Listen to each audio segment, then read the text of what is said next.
আমার বাচ্চা না হওয়ায় আমার শ্বশুর শাশুড়ি আমাকে অনেক বাজে বাজে কথা বলতো। এরপর আমি একদিন আমার জামাইকে নিয়ে ডাক্তারের কাছে গেলাম। ডাক্তার সাহেব আমার জামাইকে পরীক্ষা নিরীক্ষা করে বললা, দেখুন আপনার জামাইয়ের সমস্যা আছে, কিন্তু আপনার কোনো সমস্যা নেই। আপনার যদি সন্তানের প্রয়োজন হয় তাহলে আপনাকে একটি কাজ করতে হবে, যদি কাজটি ভালোভাবে করতে পারেন তাহলে আপনার বাচ্চা হবে। আমি বললাম, কি কাজ ডাক্তার সাহেব? তখন ডাক্তার সাহেব আমাকে বলল, একদিন তোমাকে আমার সাথে একটি জায়গায় যেতে হবে, তাহলে তোমার বাচ্চা হবে। তারপর আমি ডাক্তার সাহেবের কথা বিশ্বাস করে সেখানে গেলাম। যাওয়ার পর ডাক্তার সাহেব আমার সাথে যা করলো তা শেষ পর্যন্ত শুনলে আমি গ্যারান্টি দিয়ে বলতে পারি তোমাদের কিছু হয়ে যাবে, নিজেকে ধরে রাখতে পারবে না। তাহলে বন্ধুরা আর কথা না বাড়িয়ে চলুন গল্পটি শুরু করি। তবে গল্পটি শুরু করার আগে তোমাদের কাছে আমার বিশেষ অনুরোধ, তোমরা অবশ্যই আমার চ্যানেলটি সাবস্ক্রাইব করে পাশে থাকবা আর বেল বাটনটি অন করে রাখবে, কারণ তোমাদের জন্য অনেক কষ্ট করে আমি ভিডিও তৈরি করি। বন্ধুরা, আমি তানজিলা। আমি দেখতে খুব সুন্দর, লাবণ্যময়। দেখতে খুব সুন্দর হওয়ায় আমি যখন ক্লাস 7-এ পড়ি তখন বখাটে ছেলেরা আমাকে খুব বিরক্ত করত। এই বখাটে ছেলেদের জন্য আমি বাড়ির বাইরে বের হতে পারতাম না, স্কুলে যেতে পারতাম না। সত্যি বলতে আমি এতটাই সুন্দরী ছিলাম যে কোনো ছেলে আমাকে একবার দেখলে মুখ ফেরাতে পারত না। আমার স্কুলের ছেলে বন্ধুরা আমাকে প্রায় সময় বলতো, তোর যে চেহারা আর বডি, তোরে দেখলে তো আমাদেরই মাথা ঠিক থাকে না, মনে হচ্ছে তুই অনেক পাওয়ারফুলও বটে, যে ছেলে তোকে বিয়ে করবে সে নিশ্চয়ই খুবই ভাগ্যবান হবে। আমার এক খুব কাছের ছেলে বন্ধু আমাকে বলতো, সত্যি যে তোকে বিয়ে করবে সে স্বর্গীয় হবে, তোকে দেখতে যে সুন্দর লাগে, এনজয় করতে পারলে না জানি কত ভালো লাগবে। আমি তখন তাকে বলতাম, এই দুষ্টু, এবার তোর দুষ্টামি বন্ধ করবি। কি আর বলবো বন্ধুরা, ছোটবেলা থেকেই আমার এমন সৌন্দর্য দেখে মাঝে মাঝে আমার 62 বছরের দাদাও আমাকে কুপ্রস্তাব দিয়ে বসতো। আমি যখন ক্লাস 9-এ পড়ি তখন আমার মা বাবাই আমাকে বখাটে ছেলেদের উত্তপ্ত দেখে আমাদের এলাকার এক চেয়ারম্যানের ছেলের কাছে আমাকে বিয়ে দিয়ে দিল। বিয়ের প্রথম রাতে আমি খুব ভয় পাচ্ছিলাম, কারণ আমার চেয়ে 10 বছরের বড় ছিল আমার স্বামী। তার সাথে আমার কিভাবে কি হবে আর আমি কিভাবে তার সাথে ম্যাচ হব। তাছাড়া জীবনে প্রথম, আমার আগে কখনো এমন অবস্থায় পড়েনি, তাই তাকে দেখে আমার খুব ভয় হচ্ছিল। এ বিষয়ের আগে যদি কোনো অভিজ্ঞতা থাকতো তাহলে হয়তো এতটা ভয় পেতাম না। অনেক ইচ্ছা ছিল এমন কিছু করার, কিন্তু বাবার কারণে সাহস হয়নি। বাবা যদি কোনোভাবে জানতে পারতো তাহলে আমাকে মেরে ফেলতো। যাই হোক, বাসর ঘরে আমি বসে বসে এ ব্যাপারে চিন্তা করছি আর মাঝে মাঝে ভাবছি যে আমার থেকে সে 10 বছরের বড়, তার সাথে আমি কলিয়ে উঠতে পারবো কিনা। এ বিষয় নিয়ে চিন্তা ভাবনা করতে করতে হঠাৎ দেখি কে যেন আমার ঘরের দরজা খুলল। চোখ মেলে চেয়ে দেখি আমার স্বামী পুরো বাসর ঘরের প্রস্তুতি নিয়ে আসছে। আমার স্বামী দেখতে খুবই সুন্দর ও হ্যান্ডসাম, একেবারে জামাইয়ের সাজে এসেছিল। তাকে দেখে সেদিন আমার খুব ভালো লেগেছিল। সে রুমে এসে দাঁড়াতে আমি তার পায়ে ধরে সালাম করলাম। তারপর তিনি আমাকে তুলে বিছানায় বসিয়ে দিলেন।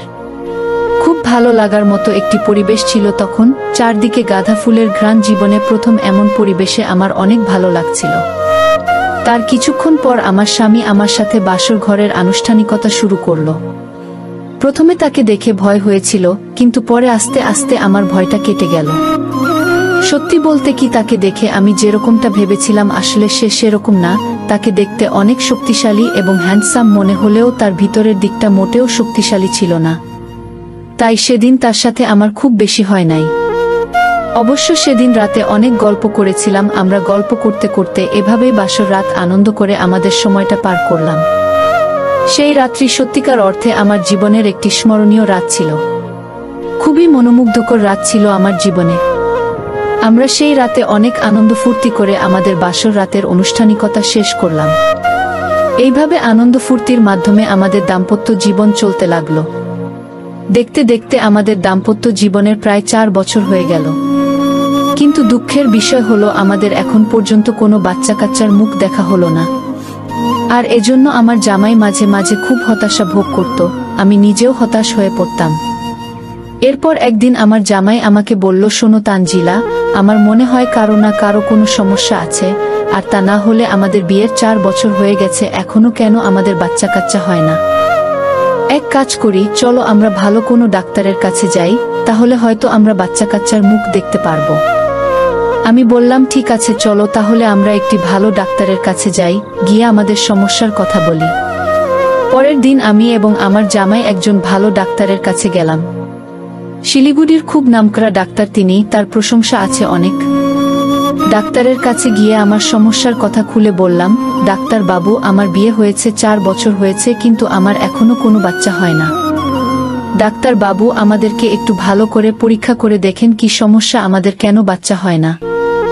এরপর ডাক্তার সাহেব আমাদের দুজনকে পরীক্ষা করলেন। আমাদের দুজনকে পরীক্ষা করে ডাক্তার সাহেব বললেন, মিস তানজিলা, আপনার স্বামীকে একটু বাইরে যেতে বলেন, আপনার সাথে আমার একটু পার্সোনাল কথা আছে। এরপর আমার স্বামীকে ডাক্তার সাহেব একটু বাইরে পাঠিয়ে দিলেন। এরপর ডাক্তার সাহেব আমাকে বললেন, মিস তানজিলা, পরীক্ষার রিপোর্ট এ পরিষ্কার বোঝা যাচ্ছে আপনার কোনো সমস্যা নেই, কিন্তু সমস্যা আপনার জামাই এর সমস্যা আছে, আর আপনার জামাইয়ের যে সমস্যা ধরা পড়েছে, আমার মনে হয় না যে আপনার কোনোদিন বাচ্চা হবে। আমার মনে হয় না যে আপনি কোনোদিনও মা হতে পারবেন। তবে একটি কথা, আপনার যদি সন্তানের খুবই প্রয়োজন হয় তাহলে আপনাকে একটি কাজ করতে হবে। যদি কাজটি করতে পারেন তাহলে নিশ্চয়ই বাচ্চা আপনি আশা করতে পারেন। তবে কাজটি খুবই গোপনীয়। এই কাজটি করার পর আপনি আপনার জামাই সহ কাউকে কোনোদিনও বলতে পারবেন না। যদি বলেন তাহলে বাচ্চা হবে না। আমি বললাম, কি কাজ ডাক্তার সাহেব? তখন ডাক্তার বাবু আমাকে বলল, তোমাকে আমার সাথে একদিন একটি জায়গায় যেতে হবে। সেখানে গিয়ে তোমাকে একটি কাজ করতে হবে, আর সেই কাজটি যদি তুমি সফলভাবে করতে পারো তাহলে তোমার বাচ্চা হবে। আমি এভাবে আরো অনেক মহিলাদেরকে বাচ্চা দিয়েছে, আর তুমি যদি চাও তাহলেই কেবল সম্ভব। আর মনে রাখবে, এটা খুবই গোপনীয়, এটা কারো কাছে শেয়ার করা যাবে না। শেয়ার করলে তোমারই ক্ষতি হবে। প্রস্তাবটি তুমি ভেবে আগামীকালকে আমাকে জানাবে। তুমি জানানোর পরেই আমি চিকিৎসার জন্য প্রস্তুতি নেব। আমি বললাম, ঠিক আছে ডাক্তার সাহেব, আগামীকালকে আপনাকে জানাবো। আর আপনি এখন একটি কাজ করেন, কিছু ওষুধ লিখে দেন যাতে আমার জামাইকে আমি বুঝতে পারি। তারপর ডাক্তার সাহেব আমাকে কিছু ওষুধ লিখে দিলেন। আমরা ওষুধ খাওয়া শুরু করলাম। পরের দিন যখন আমার স্বামী কাজে চলে যায় তখন আমি ডাক্তার সাহেবের কাছে গেলাম, আর গিয়ে বললাম, ডাক্তার সাহেব, এবার বলুন আমাকে কি কাজ করতে হবে। এখন আমি একা এসেছি। তারপর ডাক্তার সাহেব আমাকে বলল, তোমার জামাইয়ের যে সমস্যা, তোমার জামাইয়ের দ্বারা মনে হয় না তুমি কোনোদিন বাচ্চার মা হতে পারবে। তুমি যদি বাচ্চার মা হতে চাও তোমাকে আমার সাথে বেশ কিছুক্ষণ সময় দিতে হবে, যেখানে আমি তোমার সাথে কিছুক্ষণ সময় এনজয় করব। তখন তুমি সাথে সাথেই বুঝতে পারবে তুমি মা হতে পারবে কিনা। আর এই পদ্ধতিতে আমি অনেক মহিলাকে বাচ্চা দিয়েছি। তুমি যদি আমার কথায় রাজি থাকো তাহলে তুমি আগামীকালকে আমার বাংলো বাড়িতে চলে আসবে। তোমাকে আমি অনেক আপন মনে করে কথাগুলো বলেছি। আর এই নাও আমার মোবাইল নাম্বার, আসার আগে আমাকে একটি ফোন দিয়ে আসবে। ঠিক আছে, এখন তাহলে তুমি আসো। ডাক্তার সাহেবের কথাগুলো শুনে আমার মনে হলো যেন মাথায় আকাশ ভেঙে পড়ল। কি করব কিছুই বুঝতে পারছিলাম না। আর এদিকে আমার বাচ্চা না হওয়ার ফলে আমার শ্বশুর শাশুড়ি থেকে শুরু করে আমার জামাইও আমার প্রতি খারাপ ধারণা হয়ে গেছে। আমার স্বামী কখন যে কি করে বসে, আমি কি করব কিছুই বুঝতেছিলাম না, তাই খুব চিন্তায় পড়ে গেলাম। এখন আমার যে একটি বাচ্চার খুবই দরকার। বাচ্চা হলে সবাই খুশি। তারপর ডাক্তার সাহেবের কথা শুনে আমি আস্তে আস্তে বাড়িতে চলে আসলাম, আর মনে মনে অনেক চিন্তা করতে লাগলাম, তাহলে কি আমি ডাক্তার সাহেবের প্রস্তাবে রাজি হয়ে যাব? যদি রাজি হয়ে যাই তাহলে তো আর কেউ দেখবে না, আর আমি তো মা হতে পারবো। মা হওয়ার লোভে আমি ডাক্তার সাহেবের প্রস্তাবে রাজি হয়ে গেলাম। মোবাইলটা হাতে নিয়ে ডাক্তার সাহেবকে ফোন দিয়ে বললাম, ডাক্তার সাহেব, আমি তানজিলা, আমি আপনার প্রস্তাবে রাজি। এখন বলুন আমাকে কোথায় আসতে হবে। ডাক্তার সাহেব বলল, রাজি হওয়ার জন্য তোমাকে অনেক অনেক ধন্যবাদ। আসলে আমি তোমাকে একটি সন্তান দেওয়ার জন্য অনেক চেষ্টা করব। তাহলে তুমি আমার বাংলাতে চলে আসো, আমি তোমার জন্য গাড়ি পাঠিয়ে দিচ্ছি। তারপর ডাক্তার সাহেব আমার জন্য একটি গাড়ি পাঠিয়ে দিলেন, আমাকে নিয়ে চলে গেলেন তার বাংলো বাড়িতে। আমি ডাক্তার সাহেবের বাংলো বাড়িতে গিয়ে নিজের চোখে বিশ্বাস করতে পারছিলাম না, এত সুন্দর বাংলো। রুমটা এত সুন্দর করে সাজিয়ে রেখেছে, মনে হচ্ছে যেন স্বর্গীয় কোনো সুখ এখানে আছে। ডাক্তার সাহেব আমাকে তার একটি গোপন কক্ষে নিয়ে গেলেন। বন্ধুরা, ভিডিও মাঝখানে একটা কথা বলতে চাই। আমি তোমাদের আনন্দ দেওয়ার জন্য খুব কষ্ট করে ভিডিও বানা, তাই তোমাদের কাছে অনুরোধ থাকবে অবশ্যই এই ভিডিওটি দেখে একটি লাইক করবে এবং চ্যানেলটি সাবস্ক্রাইব করে পাশে থাকবে। ওমা, সেখানে গিয়ে দেখি এত সুন্দর সুন্দর জিনিস, এত সুন্দর সুন্দর আসবাবপত্র এত সুন্দর সাজিয়ে রেখেছেন। সেখানে গিয়ে আমার মনটা ভরে গেল, আর রুমের ভিতর এত সুন্দর দেশি ফুলের ঘ্রাণ। কিছুক্ষণের মধ্যেই মনটা যেন আনন্দে ভরে গেল। আমার আনন্দে উদ্বেলিত অবস্থা দেখে ডাক্তার সাহেব আমাকে বলল, চলো তাহলে আমরা আমাদের কাজ শুরু করি। তারপর ডাক্তার সাহেব আমাকে তার ওখানে নিয়ে গেল এবং ডাক্তার সাহেব আমাকে বলল, তানজিলা, এখানে এই যে তোমার সামনে দেখো কিছু কোমল খাবার পানি আছে, এগুলো সব বিদেশি, তোমার জন্য বিদেশ থেকে অর্ডার দিয়ে এনেছি, এগুলো সব তোমার জন্য। প্রথমে তুমি এগুলো খাবে, খাওয়ার পর এই ট্যাবলেট খাবে, তাহলে দেখবে তোমার মধ্যে আলাদা একটা এনার্জি কাজ করছে। তারপর যদি তুমি আর আমি মিলে কাজ করি তাহলে দেখবে ভালো রেজাল্ট পাবে। আমি ডাক্তার সাহেবের কথা মতো এই ওষুধগুলো খেলাম। ওষুধগুলো খাওয়ার পরে ওই বিদেশি কোমল পানীয় খেলাম। খাওয়ার পরে দেখলাম আমার ভিতরে অন্যরকম কাজ করছে। মনে হচ্ছে যেন আমার ভিতরে চরমভাবে শক্তিশালী হয়ে উঠছে। আমার মন প্রাণে অন্য কিছু চাইছে। আমার গায়ে অন্যরকম ফিলিংস, এর কারণে কারো সঙ্গে নিতে চাইছে। ডাক্তার সাহেব আমার পরিস্থিতি বুঝতে পেরে ডাক্তার সাহেব আমাকে বলল, এই তো সময় হলো আমাদের কাজ করার। এখন যদি আমরা আমাদের কাজগুলো করতে পারি তাহলে আশা করি রেজাল্ট পাবে। এই বলে ডাক্তার সাহেব আমার সাথে এক ভিন্ন রকম আচরণে মেতে উঠল। ডাক্তার সাহেব যখন প্রথম কাজ শুরু করবে তখন তার প্রস্তুতি দেখে আমি একটু ভয় পেয়ে গেলাম। তাকে দেখে আমার কাছে মনে হলো যেন বিদেশি কোনো এক পালোয়ান। প্রায় লাগাতার 2 ঘন্টা কাজ করার পর আমাদের মধ্যে স্বস্তি ফিরে পেলাম। কি ভয়ানক রূপ ডাক্তার সাহেবের! সেই দিন ডাক্তার সাহেব প্রায় সবকিছু লন্ডভন্ড করে দিয়েছে। আর সেই দিন মূলত আমি অনেক শান্তি এবং সুখ পেয়েছিলাম, যা আমার জামাই 4 বছরেও দিতে পারিনি। এইভাবে আনন্দ করে আমি ডাক্তার সাহেবের ওখান থেকে বাসায় চলে আসলাম। 3 মাস পর আমি অনুভব করলাম আমি সন্তান সম্ভবা। তারপর আবার সেই ডাক্তার সাহেবের কাছে গেলাম। ডাক্তার সাহেব আমাকে পরীক্ষা করে দেখলো আমার একটি নয় 2টি বাচ্চা। ডাক্তার সাহেব রিপোর্টটি হাতে নিয়ে আমাকে হাসতে হাসতে বলল, সুখবর আছে।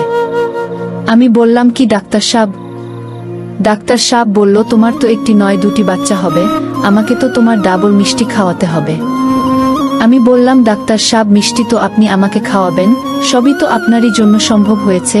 আর কি খেল দেখালেন, আমার জামাই 4 বছরের একটি দিতে পারল না, আর আপনি একদিন এই 2টি দিলেন। আপনি তো স্যার ডাবল সেঞ্চুরিও করে ফেললেন, এখন আপনি আমাকে মিষ্টি খাওয়ান। তারপর ডাক্তার সাহেব আমাকে রেস্টুরেন্টে নিয়ে মিষ্টি খাওয়ায় আমাকে বিদায় করলেন। আর আমি বাড়ি চলে আসলাম। তারপর নির্দিষ্ট সময় আমার কোল উজাট করে 2টি সন্তান হলো, একটি মেয়ে আর একটি ছেলে। সন্তান পেয়ে আমার শ্বশুর, শাশুড়ি, জামাই এবং জামাইয়ের আত্মীয় স্বজন সবাই খুশি হলো। তারপর যখনই আমার বাচ্চা প্রয়োজন হতো তখনই ডাক্তার সাহেবের কাছে যেতাম। ডাক্তার সাহেব কাজ করে দিত আর আমার বাচ্চা হতো। এইভাবে এখন আমি 4 সন্তানের জননী। ছেলে মেয়ে, শ্বশুর, শাশুড়ি এবং জামাই সহ এখন আমাদের খুব সুখী পরিবার। বন্ধুরা, তোমরা সকলে আমার জন্য একটু দোয়া করবে। হয়তো আমার জীবনে অতীতে একটি ভুল হয়েছে, আর এই ভুলের জন্য হয়তো আমার জামাই এবং জামাই এর পরিবারের লোকেরা দায়ী। আর তা না হলে আমার এত বড় ভুল হতো না। তাদের প্রয়োজন সন্তান, যে কারণে আমি সন্তানের জন্য এরকম ধরনের অন্যায় করতে বাধ্য হয়েছিলাম। যাই হোক বন্ধুরা, এই সকল ঘটনা কেবলমাত্র আমার মধ্যে সীমাবদ্ধ ছিল। আমার জামাইদের পরিবার সহ কেউই বিশেষ কিছু জানত না। আমি তোমাদেরকে বলবো, তোমরা যারা আমার মতো এরকম ধরনের সমস্যায় আছো, তারা কখনোই নিজের দোষ অন্যের উপর চাপানোর চেষ্টা করো না, তাহলে ভালোর চেয়ে খারাপ হয়ে যাবে, যেমনটি হয়েছিল আমার জীবনে। সত্য বলতে বন্ধুরা, এই দুনিয়াতে সন্তানের পিতাকে, সেটা মা ছাড়া কেউ জানে না। বন্ধুরা, আজকের গল্পটা এখানেই শেষ করলাম।